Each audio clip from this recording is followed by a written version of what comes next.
Dobrý den, vítáme vás u naší prezentace na téma transkulturní ošetřovatelství dvou zemí, a to Česká republika a Rakousko.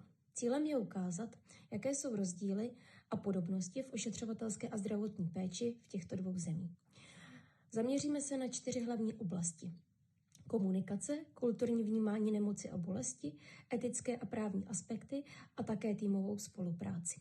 Ukážeme si, proč je transkulturní přístup důležitý, protože sestry i pacienti se často setkávají napříč hranicemi a musí se najít společný způsob, jak spolu komunikovat a spolupracovat.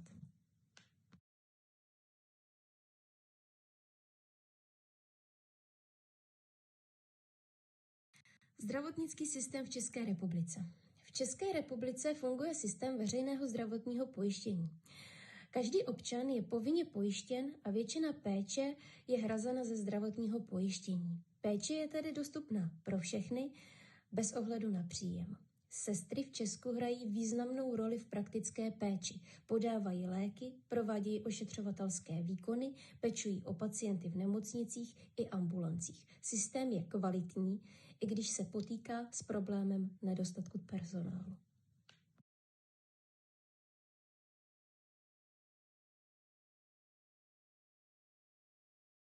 Zdravotnický systém v Rakousku. V Rakousku je systém zdravotní péče velmi podobný.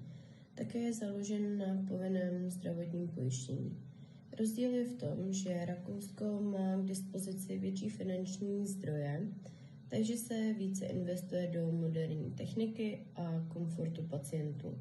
Na sestry jsou kladeny vysoké nároky a kromě samotné péče se velký důraz dává i na detailní dokumentaci a dodržování předpisů. Pacienti v Rakousku jsou zvyklí na vysoký standard služeb a často aktivně vyžadují kvalitní komunikaci i zapojení do rozhodování.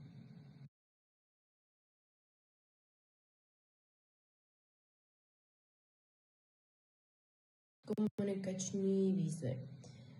Jednou z největších překážek je jazyk. Čeští zdravotníci, kteří pracují v Rakousku, často narážejí na němčinu. Pokud pacient nerozumí, vznikají chyby, například při vysvětlování užívání léků. Rozdíly mohou být i neverbální komunikace.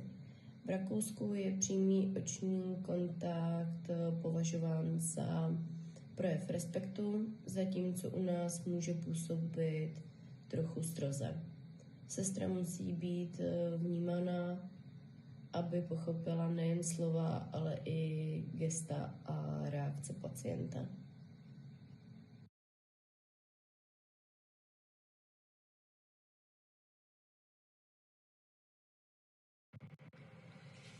Tak, představme si situaci, kdy se česká zdravotní sestra česky ptá rakouského pacienta, zda ho bolí břicho, avšak pacient otázce nerozumí a reaguje nechápavě. Sestra proto využije neverbální komunikaci, ukáže na své břicho a gesty naznačí bolest. Pacient následně porozumí a přikývne. Tento jednoduchý příklad ukazuje, že i bez společného jazyka je možné se dorozumět pomocí gest, empatie a snahy o pochopení. V praxi by samozřejmě pomohla přítomnost tlumočníka nebo alespoň nějaká základní znalost německého jazyka, avšak nejdůležitější je nenechat pacienta v nejistotě a zajistit mu pocit porozumění a bezpečí.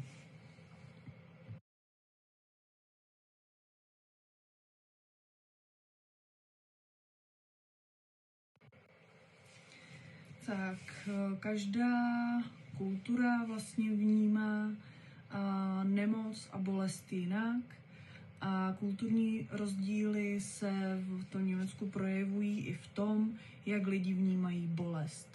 V Česku pacienti bolest často podceňují, přehlížejí, nechtějí obtěžovat personál a snášejí ji většinou potichu. Naopak v Rakousku pacienti mnohem častěji bolest otevřeně hlásí a aktivně žádají o léky. Úkolem sestry je respektovat pacienta a zajistit mu péči odpovídající jeho potřebám.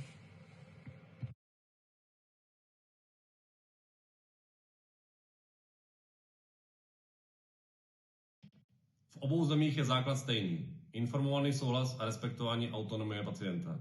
Rozdíl je v tom, že v Rakousku je kladen ještě větší důraz na právní jistotu, vše musí být přesně zdokumentováno a podepsáno. To chrání nejen pacienta, ale i sestru a lékaře. V Česku se také dbá na souhlas, ale v praxi někdy rodina zasahuje více, než je běžné v Rakousku.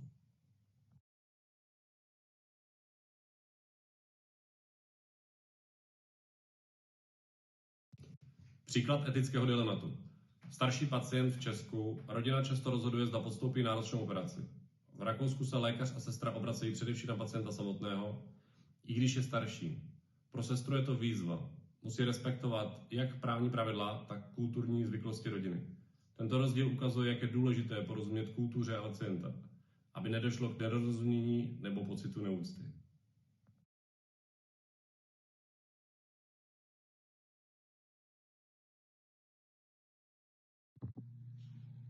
Ošetřovatelství není nikdy práce jednotlivce. Je to vždy týmová činnost. Sestra spolupracuje s lékařem, fyzioterapeutem, sociálním pracovníkem i s rodinou pacienta. My jsme si týmovou práci vyzkoušeli při přípravě této prezentace. Museli jsme se domluvit, rozdělit si úkoly a najít společnou řeč. Stejně tak je to v praxi. Rozdílné názory se musí sladit, aby pacient dostal tu nejlepší péči.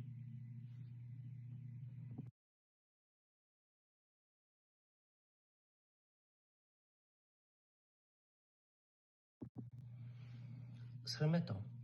Český i rakouský systém zdravotní péče je kvalitní, oba jsou založené na zdravotním pojištění. Rozdíly ale najdeme v komunikaci, vnímání bolesti a přístupu k etickým otázkám. Pro sestru je nejdůležitější být otevřená, respektovat pacienta a umět se přizpůsobit. Transkulturní ošetřovatelství nás také učí, že zdravotní péče není jen o technice, ale hlavně o lidech a o jejich kulturních potřebách. Děkujeme za pozornost.